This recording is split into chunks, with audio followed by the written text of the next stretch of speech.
আমাদের 2 পিস হয়ে গেছে অলরেডি। এখানে অনেকে মদ্যপান করে, মসজিদের সামনে দাঁড়িয়ে মাছগুলো বিক্রি করে ফেলতে পারে।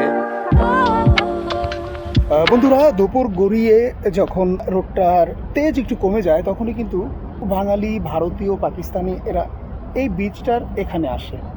এটা আসলে বিচ না, নদীর মতো করে এটা কৃত্রিমভাবে করা হয়েছে। এটা একেবারে সাগরের সাথে গিয়ে সংযুক্ত হয়েছে। এখান দিয়েই যে নৌযানগুলো আছে এগুলো কিন্তু চলাচল করে। আর প্রতিদিন এখানে প্রচুর মাছ কিন্তু তারা এখান থেকে ধরে। কেউ কেউ শখের বশে, আবার কেউ কেউ বাণিজ্যিকভাবেও মাছ এখানে ধরে থাকে। দেখা যায় মসজিদের সামনে দাঁড়িয়ে মাছগুলো বিক্রি করে ফেলতে পারে, অথবা দুবাইতে যারা থাকে তারা কিন্তু বেড স্পেস নিয়ে থাকে, তো সেখানে দেখা যায় যে তারা যৌথভাবে যে রান্না বান্না করে সেখানেও সে বিক্রি করে ফেলতে পারে। তো এই জন্য অনেকে ধরতে আসে।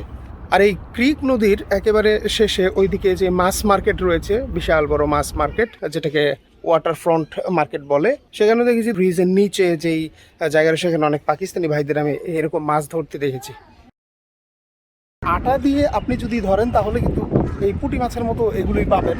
আর যদি চিংড়ি মাছ ব্যবহার করেন এবং মাছ নদীতে হুইলের সিপ সহ যদি চেষ্টা করেন তাহলে আপনি বড় মাছও পেয়ে যেতে পারেন। প্রচুর পরিমাণে মাছ কিন্তু তিনি ধরতে পারতেছেন আজকে।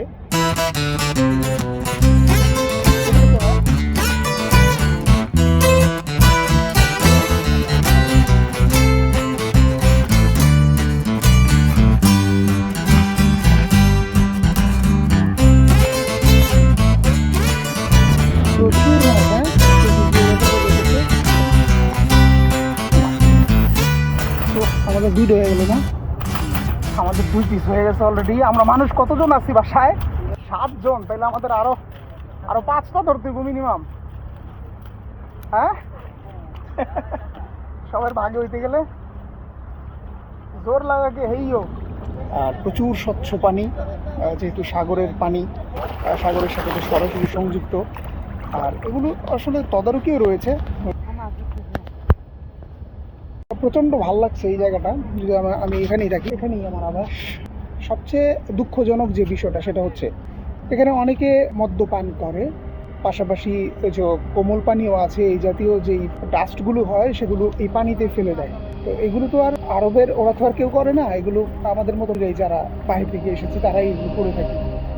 বাট সবার কাছে অনুরোধ রইল, এই জায়গাটাকে নষ্ট করবেন না, দেশের বদনাম করবেন না। আপনারা চাইলে এখানে আসতে পারেন। এটা এক্সিলেন্ট একটা ভিউ পয়েন্ট। এখানে যখন সূর্যটা ডোবে অনেক ভাল লাগে, অনেক দেখতে ভাল লাগে।